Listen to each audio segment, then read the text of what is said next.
আসসালামু আলাইকুম। বর্তমানে আমি আছি পটুয়াখালী পাওয়ার হাউজের সামনে। পটুয়াখালী পাওয়ার হাউজ মসজিদ সংলগ্ন লোহালিয়া নদীর তীরে।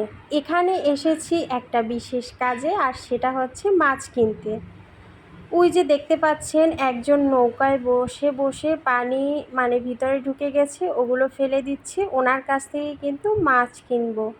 আর এখানে বাচ্চাদেরও নিয়ে এসেছি, আর দুজন হুজুর ছিল, অনেকক্ষণ পর্যন্ত গল্পগুজব করছে।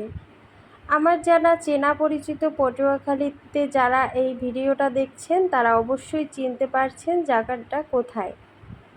আর এই যে দেখুন নদীটার পানি একদম জোয়ারে ভরা ছিল, আর অনেক নৌকার মাঝি কিন্তু মাছ ধরছিল।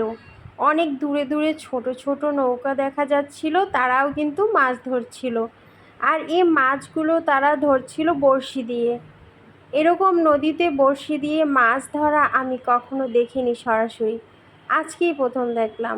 আর এখানে দেখুন নদীটাকে কতভাবে ব্যবহার করা হয়ে থাকে। এখানে মনে হয় ডেকোরেশনের মালামাল ধোয়ার জন্য এগুলো আনা হচ্ছে। আর এই যে নিচে একজন মহিলা দেখছেন, উনি কিন্তু অনেকক্ষণ পর্যন্ত এই ডেকগুলো ধুচ্ছে। উনি অনেক কঠোর পরিশ্রমী।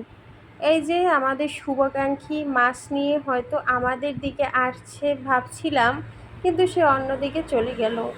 নদীর পাড়টা এতটা নোংরা হয়েছে, ছোটোবেলায় কিন্তু এতটা নোংরা ছিল না। আর নদীটাও কিন্তু অনেক বড় ছিল।